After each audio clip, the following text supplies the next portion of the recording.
country. Where could we look but to heaven? People were willing to die for this free and independent land. Something happened that produced America that had never happened before. The idea that all men are created equal, that society therefore is a result of the conscious choice of individuals, that government exists not to save your soul, but to protect your rights. The early Americans were actually aware of the fact that they possessed rights. The colonists appealed to Magna Carta, they appealed to tradition, but the English began to tell them the only right they possessed was not to be held as a slave. They may be subjects under the crown, but they didn't have the rights of Englishmen. The method of self-governance the colonists were used to suddenly disappeared. We cannot be made to live this way. The only option is war.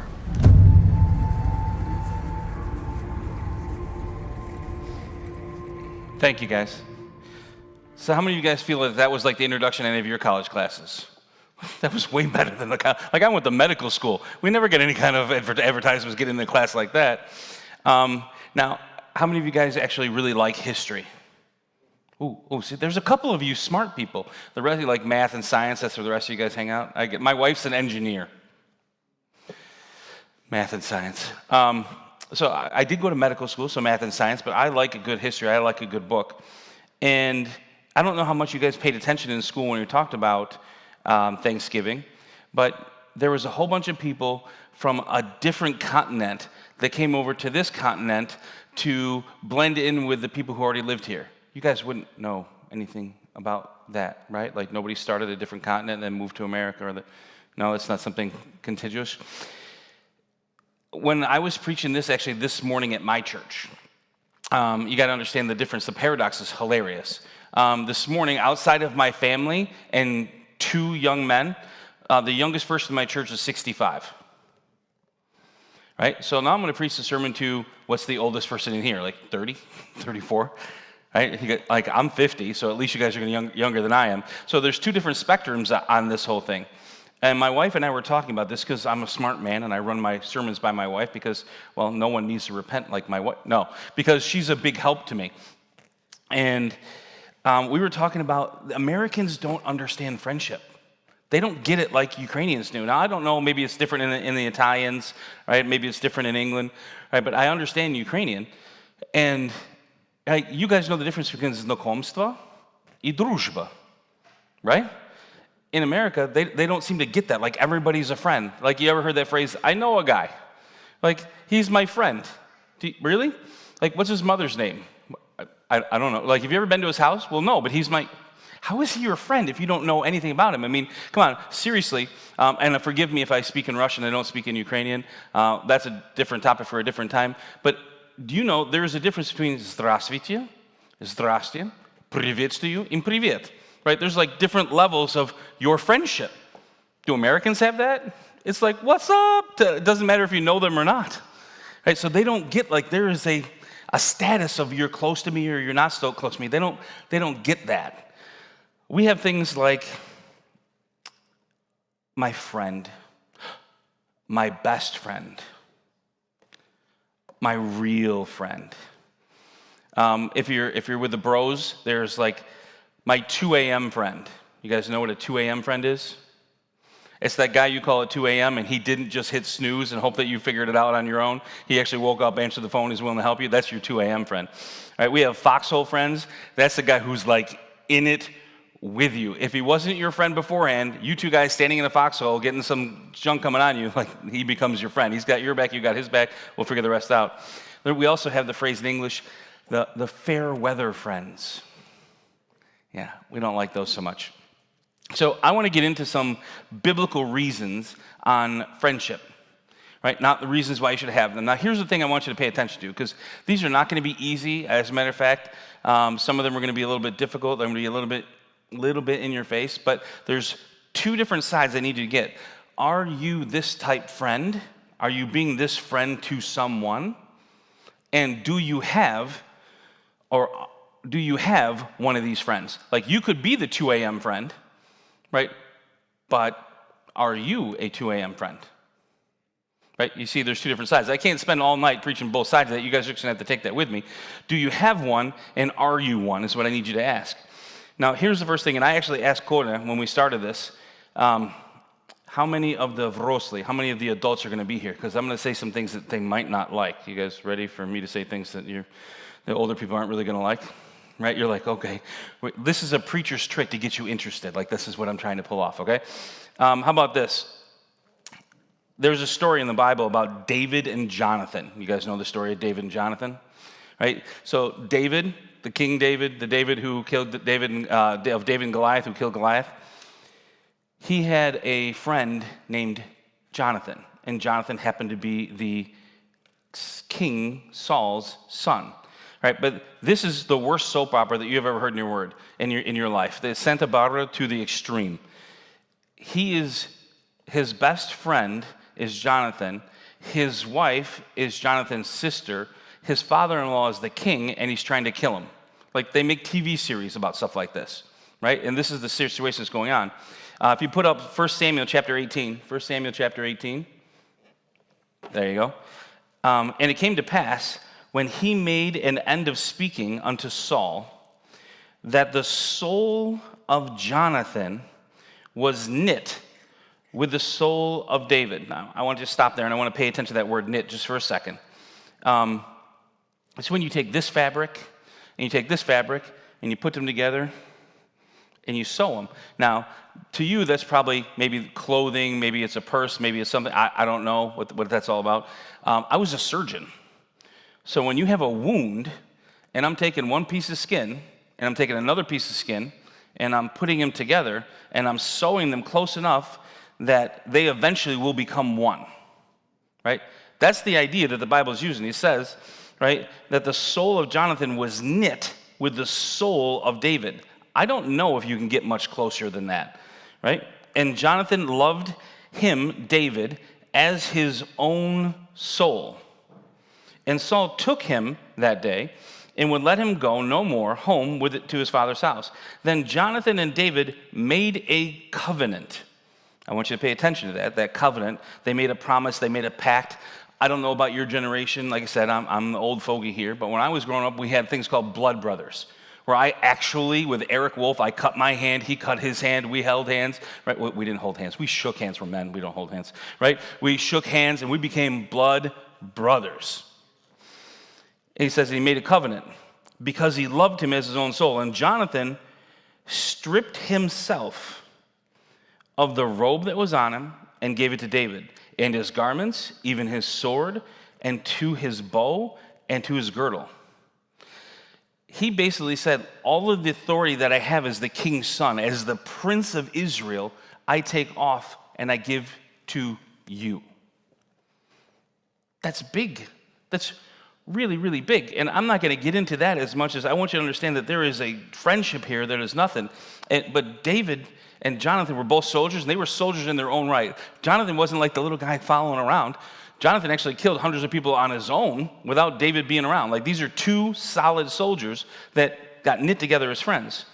You say, preacher, what's the point you're getting at? You ready? Biblical friends will break the rules for you. Uh-oh. He's like, the preacher just told us to break the rules. Now look, right? If you're the friend who is causing your friend to break the rules, you're a bad friend. You should not be that friend. But let me ask you this. In this country, in our scenario, who's the ruler? Who makes the rules? The king. Jonathan's dad. Did or did Jonathan not help David escape from his own father? That's a little bit hard to swallow, isn't it? He helped him break the rules. Now, I'm not saying you're willing to. I'm not saying you want to. I'm not saying that you should. I'm just saying this friend helped him break the rules. You're like, that can't be right. Okay. We're more for like family. I mean, did you understand that you were preaching at a Ukrainian church? It's family, right? You understand that my name is Pasquale Giuseppe Cristoforo La Barbera. We invented the word mafia, right? You understand? Mafia means family. Like, I get it. Proverbs 18:24. You guys got that one? just so you know I'm not making it up. Proverbs 18:24 says, a man that is a friend must show himself to be friendly. And there is a friend that sticketh closer than a brother. You can't choose your family. I know, I've tried. Like, you guys have never met my mom and my dad and my sister. No, I'm kidding, right? But you can choose your friends. If you don't choose them, your friends aren't the people that are just next to you, right? A lot of us make friends in high school or in junior high because, look, they're just the kids that are there. It's not like we had a whole lot of choice, right? Choosing your friends is a little bit more important. We're going to get into that choosing portion in a little bit, right? But what I'm saying is, if you have a friend, it's a true friend, a biblical friend, that friend that you need, they'll break the rules for you. My best friend in Ukraine, his name is Vadim, and he explains it like this. He goes, Pascal, that's what they call me in Ukraine because they have a little trouble saying Pasquale, right? So they call me Pascal. They're like, Pascal, do you know why you're my best friend? No. Why am I your best friend? He goes, because I know that you will help me hide the body and then yell at me for years because I did so. That's my friend. Like, would you help him hide the body? Yes, I would help him hide the body, but I would yell at him. Murder is a sin. You cannot do this. Shovel. You should never, if you ever do this again, I am not. Shovel. Like, you're saying, are you talking about that? My wife in the back is like 100 pounds, right? So she is not going to help me hide the body, but she can drive the tractor and we can put them out back. I'm telling you right now, right? You guys are looking at me, some of you are nodding and smiling. That's breaking the rules. You said, that doesn't happen. You don't understand. That's not New Testament. Okay. You guys remember Peter and Jesus, disciple and Messiah, right? I would say after 3.5 years walking around together, they were friends. You could say that they're not friends. We can argue that, but I believe that they were friends. And you know what Peter did for Jesus? In John chapter 18 and verse 10, it says, then Simon Peter, having a sword, drew it and smote the high priest's servant and cut off his right ear. Was that legal? Was that the right thing for him to do? Did he miss part of those 10 commandments of thou shalt not kill? I'm thinking he cut off his ear because he missed his head. Like, I don't think he was aiming at the ear. I don't think he was such a good swordsman. He was like, ha-ha, right? I think he just swung and missed and just got the guy's ear. And then Jesus had to put it back on again. You're like, you're kidding me. I'm like, listen, there are some things that you have to choose you have to choose friends over family. Like, I don't see that. If you'd like, we can spend the next 40 minutes. I'll go through all the times in the Bible where that happened. There's sometimes when you have to choose your friends over the laws. Now, I'm not saying you're not supposed to, like, I'm not preaching anarchy here, right? This is not like Charlie's Angels or what's the Harley group? I forget the other angels, but you get what I'm talking about. How about this next one? Mark chapter 2. Mark chapter 2, verse 1 to 5. You guys got that up there for me? There we go. Thanks, guys. Right? And again he entered into Capernaum, and after those days it was noised that he, Jesus, was in the house. And straightway many were gathered together, insomuch that there was no room to receive them. No, not so much as at the door. And he preached unto the word unto them. So you guys get the idea that Jesus is in the room preaching, right? And all of the pews are full. There's people standing outside of that door. There's people standing outside of that door. We got the doors open in the back, and there's people back there trying to listen to him. And this guy is trying to get to Jesus, and he can't. And they said, verse number 3, and they come unto him and bring one sick of the palsy, which was born of 4. Now, he didn't have 4 mothers. He was carried. Right? Think of it as there's a gurney, right? One guy's on one corner, one guy's in the other corner, and they're carrying this guy in, right? So it was born of 4, and when they could come not nigh unto them for the press, again, not the reporters, but because there were so many people, right? They uncovered the roof where he was in, and when they had broken the roof up, they let down the bed wherein the sick of the palsy was. Anybody think that was cool? Please don't do that at my house, right? If you've heard that I have the gift of healing, please do not come to my house, climb up on the roof, and start raking and chainsawing through my roof so you can lower some. Like, that's just not cool. And listen, if there's that many people in the house, do you think the owner of the house was there? Come on, think about this for a moment. Think about your grandma at her house, watching somebody chainsaw the roof. There's a war going to start. If grandma's sitting there going, what are you doing? Что ты делаешь? Like, it's just not going to happen. Well, they were breaking some cultural rules here. They're kind of cutting in line. Right now, How many of you guys that are here that are Ukrainian actually spent time in Ukraine? Okay, few of you. No offense, but your narod, your relatives in Ukraine, haven't the foggiest idea how to stand in line.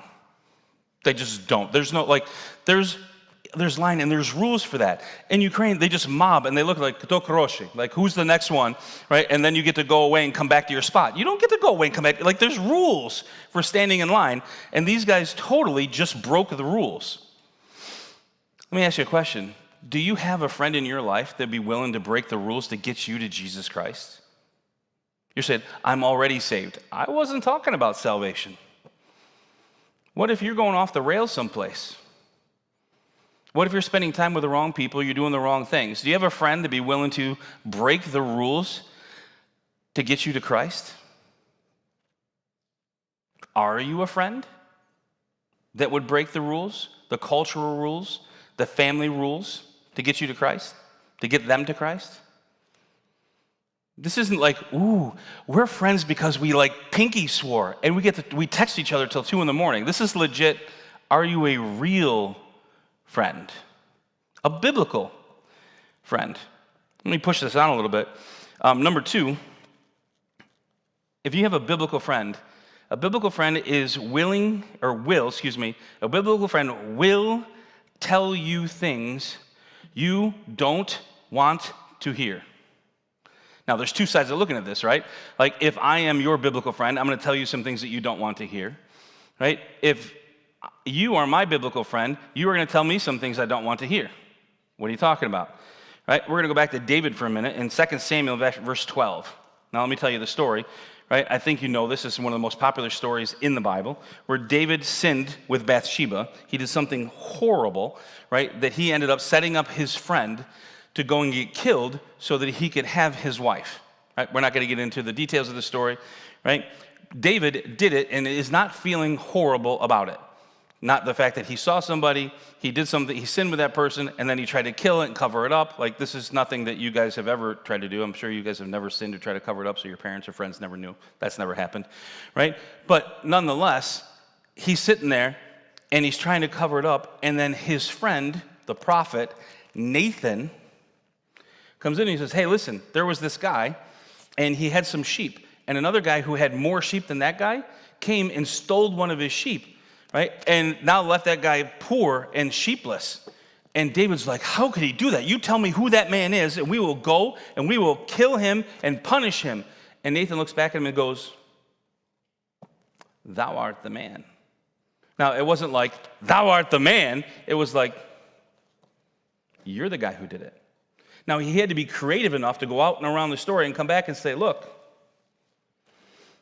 you're not doing this right. Do you have a friend that loves you enough to risk your friendship and say, you're not doing this right? Joab was the captain of the Lord's host, right? Joab was the captain of David's host. He was the general, if you would. And David was having a fight with his son Absalom, if you don't know the story. Absalom is one of David's 5 sons, and Absalom was trying to take the kingdom away from David, right? So you have dad and you have son, and dad's got this kingdom, and Absalom's trying to take this kingdom, and they're fighting back and forth. And Joab is the general on David's side trying to kill off Absalom. And David says, listen, beat them, take back the kingdom, but don't hurt my son. Makes perfect sense. So in a really fun biblical twist, Absalom is riding his horse under a tree, gets his hair stuck in the tree, and his horse kept going, and he's swinging by his hair. Now, like, if you never thought the Bible was comic book, seriously, a guy swinging by his dreadlocks, right? So he's hanging there, and Joab go up, and he says, listen, that's Absalom. Kill him. If you kill him, the revolt is done. And the guy's like, I will not kill him. The king told me not to. And Joab killed him. The general, David's general, killed Absalom. And then went back to the kingdom and looked at David and says, listen. And David was furious with him. And Joab goes, shut up. You're wrong. He was trying to steal the kingdom from all of us and ruin Israel. Your son was wrong, and I did what needed to be done. Repent and ask the people for forgiveness. You guys got a friend like that? A friend that will go against your wishes to protect you, to do the right thing? Are you a friend like that? Like, would you be willing to risk your friendship with someone to correct them? I got enough znakomstva. I need a good friend. There are guys in my life that do this to me. There are guys that I do this to them. There is a gentleman in the next few weeks that I have to go talk to. I have heard from the side, right, that he has not been very polite to his wife. He's not beating her. He's not dragging her around, right? He was just rude on the way that he was treating his wife in front of somebody else. And I heard about it. He is one of my friends. This is not a znakomi, right? This is a friend of mine that I talk to about deep matters. And because I'm busy right now, I can't just do it tomorrow. But I'm going to go and say, hey, listen, I heard about this. If I heard about it, other people have heard about it, and you're not doing a good job being an example of Christ to your wife. I'm not saying you're a bad guy. I'm not saying you're wicked, evil, and we have to church you. I'm just saying if I heard about it, it's getting around. Now, what's the chance you can say, LaBarbara, get out of here. You don't know anything you're talking about. You weren't there. Okay. His wife might appreciate it. Now, how do you understand these things? This is where I want to get into this a little bit, and it's very specific, so hold on with me for a moment. Do you guys know what the word deputize means? Do you know this word? If you watch a TV movie with the FBI, sometimes they need some extra help, so they bring them out and say, raise your right hand, put your left hand on the Bible and say, I solemnly swear to protect the, whatever the case. They deputize, they like make them. Right? I'm going to tell you that you guys need to deputize your friend. Right? What I mean by that is you have to tell them, you have to invite them, you have to say, listen, I need you to be this kind of friend for me. What that does is it does a couple of things. Now that person understands what level of friendship you have with them. Two, right, if that person comes up to you and says, listen, you're doing wrong, you can't be like, I'm not listening to you. You're like, no, idiot. You're the one who asked me to come into your life. Right? Now, this is another thing my wife and I were talking about with friendship, with Ukrainians and Americans. Right? It seems as though you can go to an American and you say, hey, listen, how do you think I did in this? Do you think I'm doing all right? And they're like, oh, no, I can't tell you how to make that decision. That is totally your decision. You make it on your own. Right? On the flip side, it seems like you can't get Ukrainians to stop telling you about how it is you're supposed to be able to run your life. You're like they just want to volunteer. Oh, do it like this. Do it like this. We figured out the right way. Right? Both ends of those spectrum are wrong. Right? If you initiate in someone and say, hey, listen, you're allowed to speak into my life. And when you come and you speak into my life, I will listen. I might not like it. You might hurt my feelings, which brings me to another verse. Do you know that the verse in the Bible says that faithful are the wounds of a friend? The Bible even thought that your friends were going to wound you. It says faithful are the wounds of a friend. But the kisses, that's not what you're after. Also, here's the other side. If you deputize your friends, like the guys that I have in my life that are allowed to speak into my life, you know what that means? Please don't be offended. I don't have to listen to y'all. You guys can come up to me afterwards and be like, that was the worst sermon that I have ever heard. I'm like, okay. On the way home, I'm going to ask my wife, how'd I do? She's going to be like, I'm like, oh, I'll try harder. She goes, you did better in the morning. She's allowed to speak into me. She's allowed to hurt me, right? I asked her. If you guys are like, that was the greatest sermon that I have ever heard, you should preach more often. Still, you guys don't have the weight of the person that I deputized. So my question to you is, did you deputize someone? Did you ask them and let them know, hey, listen, if I'm going off, you need to get into my life. I'm not saying I'm going to like it. I'm not saying I'm going to be friendly and warm and fuzzy when you get into my life, but I'm asking you to get in. Are you a person that someone would ask? If you don't think someone would ask you to be honest and to get into their life and to tell them the truth, maybe you need to work on your character a little bit.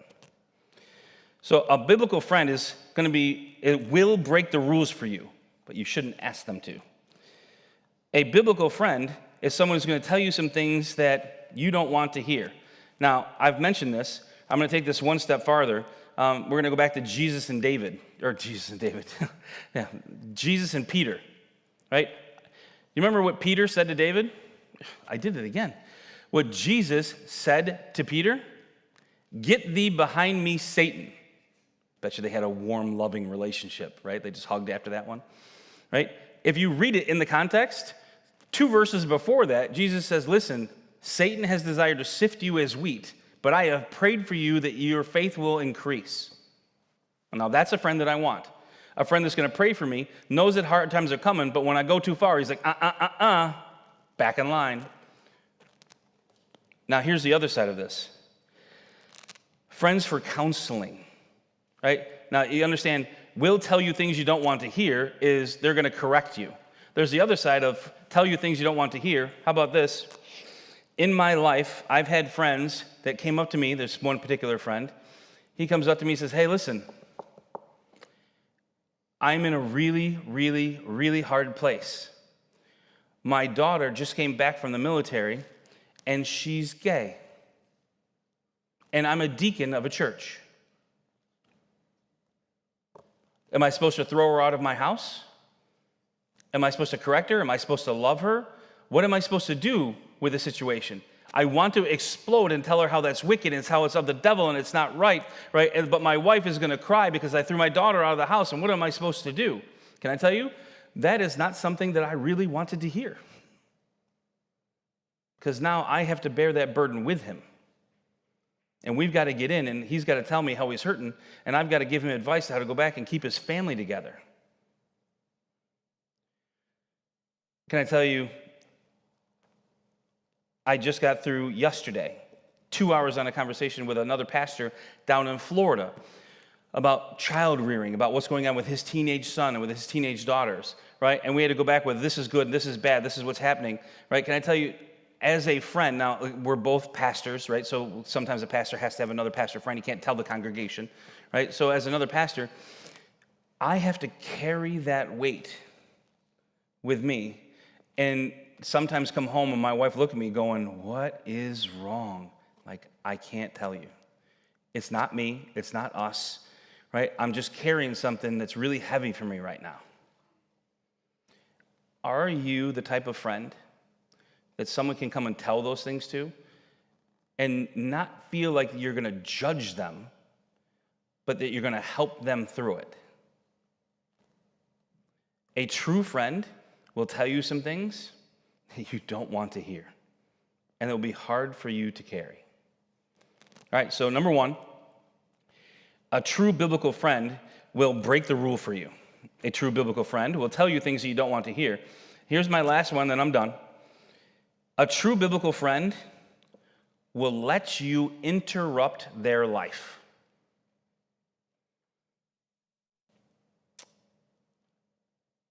So this is going to sound self-serving, and I don't want it to sound self-serving. It's just the only illustration that I could come up with, okay? I have a friend, his name is Chris. He was a worship leader at a church. He's got, I don't know, like 23, 40 kids. I don't know, there's just lots of them, right? There's more children than bedrooms in the house. Like, there's a lot of them. And his wife attempted suicide. This is a guy that I know, that I love. I babysat these children. They've been a part of my life. He is one of my four-corner friends. And his wife attempted to commit suicide. So now she's in the psychiatric ward, right? And she's going to have to go through rehab for months. And he is trying to take care of 6 or 7 kids. I can't tell you right now, but 6 or 7 kids. So he's a man trying to take care of 6 or 7 kids on his own while his wife's in rehab, trying to keep that solid, right? Still trying to lead worship and run a business so that he can make enough ends.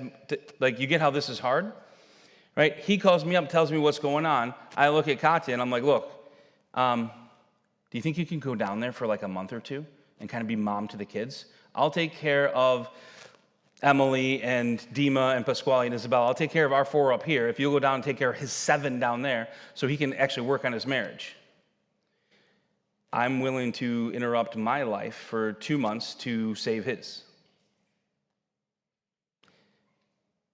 Are you a friend like that?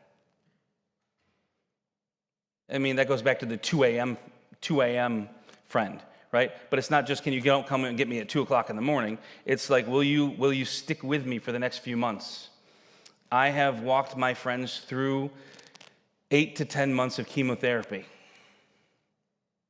And I really didn't want to. It would have been significantly easier for me just to, I'll pray for you. And forgive me, most of you guys, I would pray for you because I don't know you and you're not one of my friends. But for them, they are allowed to interrupt my life. Do you have a friend that would be willing to interrupt their life? There is a saying in my house, there's a philosophy I live my life by, right? It basically is failure to plan on your part does not result in an emergency on mine, right? I own 2 companies. I'm a pastor of a church. I have 4 children, right? I am maxed out on what's going on, right? But if something happened with one of these 4 guys, it gets pushed aside. I'm going to go take care of him. Would you lose your business? I would probably lose good money at my business. I might not be able to pastor the church and have someone come fill in, but he's that level to me. Do you have one of those?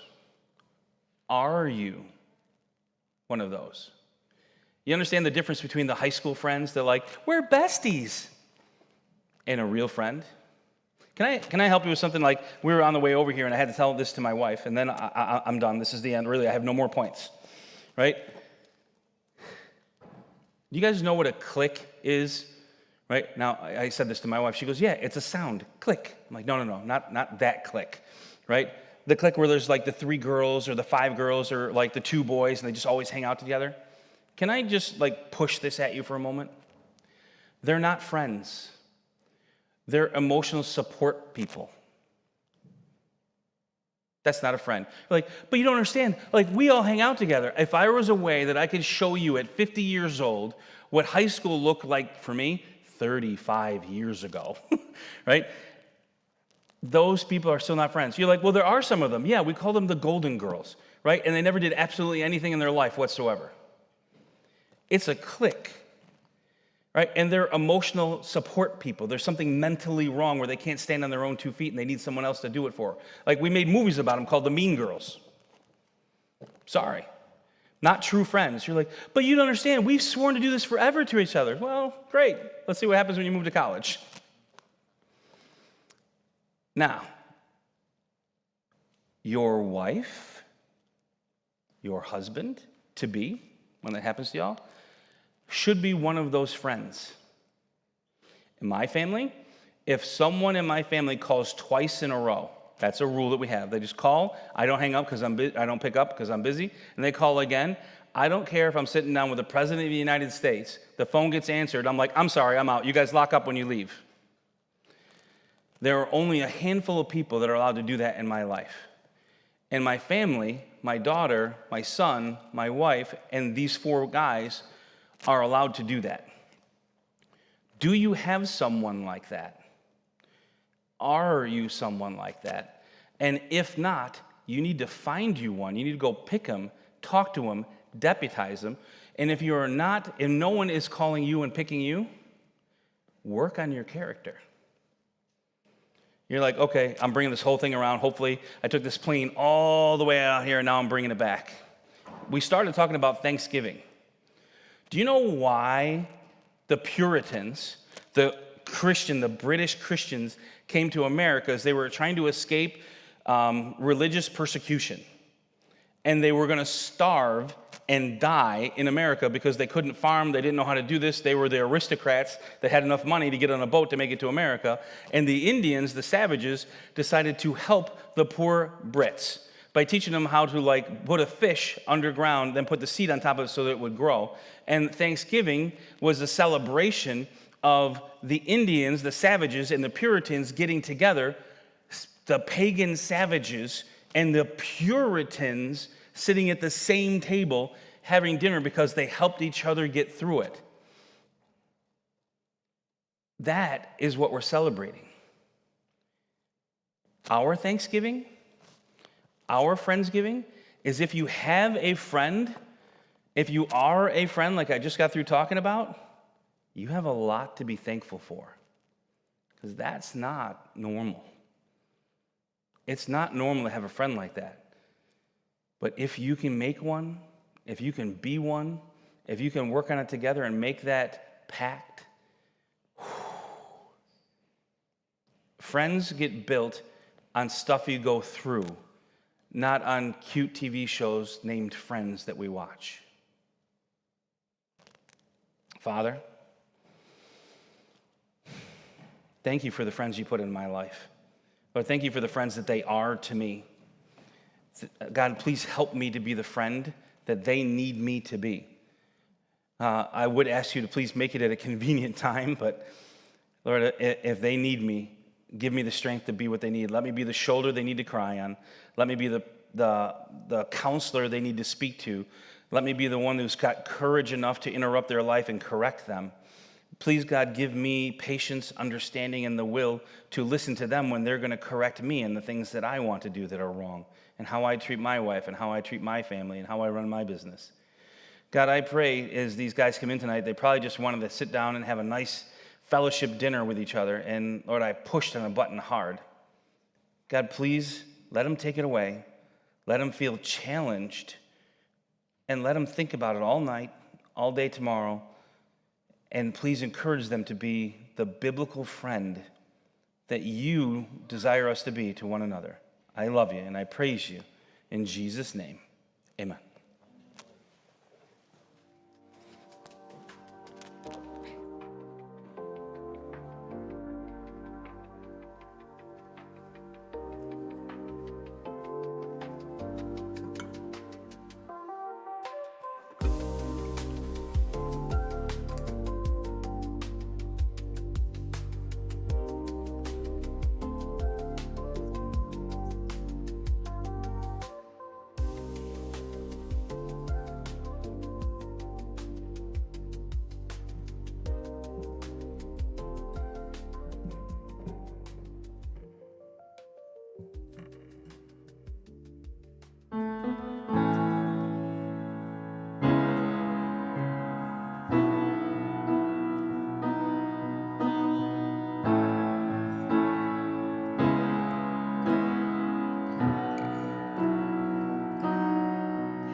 Give life, you are love.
could sit down. For the end, I'm just gonna ask you all to, like we always do when we end Rock Youth Nights, we like to get together in groups, and I ask that you guys get together in the groups of the closest people that you know here, or you could go with new people, that's fine. You could always make new friends. And that you just pray together and have this kind of fellowship, and then at the end, we're just all gonna come together and pray together, and then we'll head over to the other side. So if you guys could stand up again and just get in groups of 2 to 3 people that you could pray with.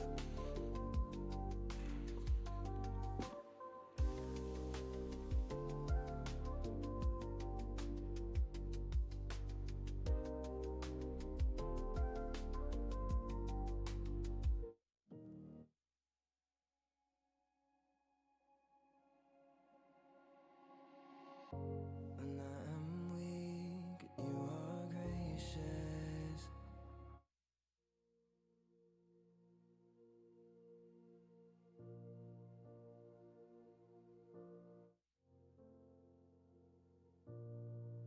Amazing love that welcomes me, the kindness of mercy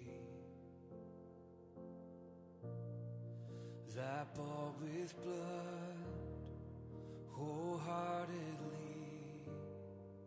my soul undeserving.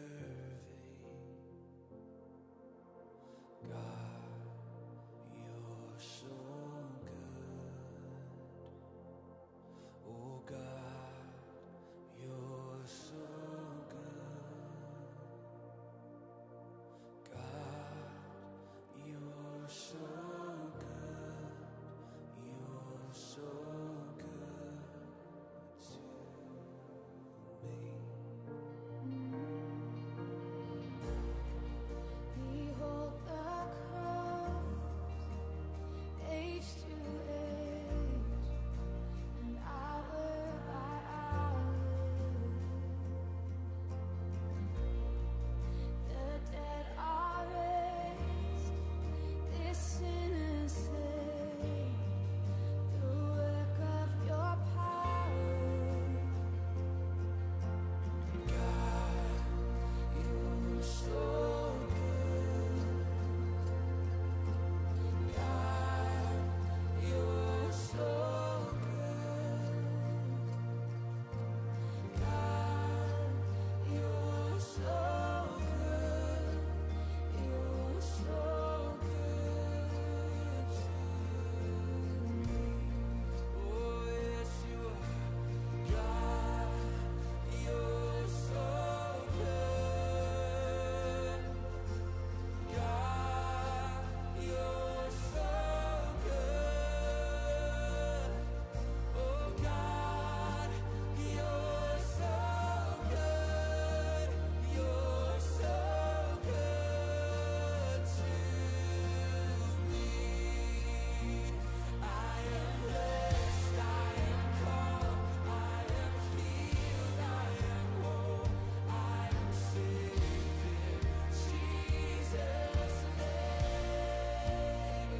Highly favored, anointed, filled with your power for the glory.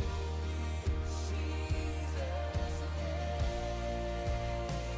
I am blessed, I am called, I am healed, I am whole, I am saved in Jesus' name. Highly favored, anointed, filled with your power for the glory of Jesus' name.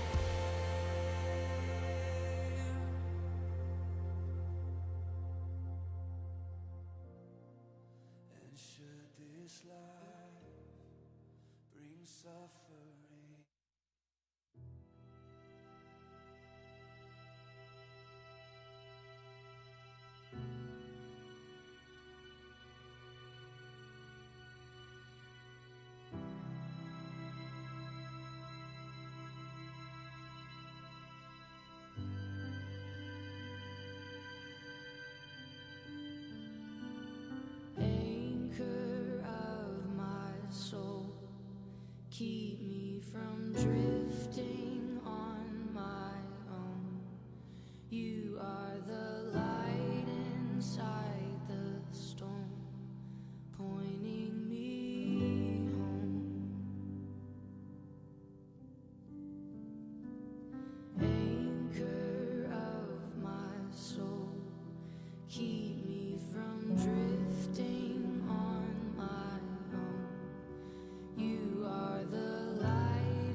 your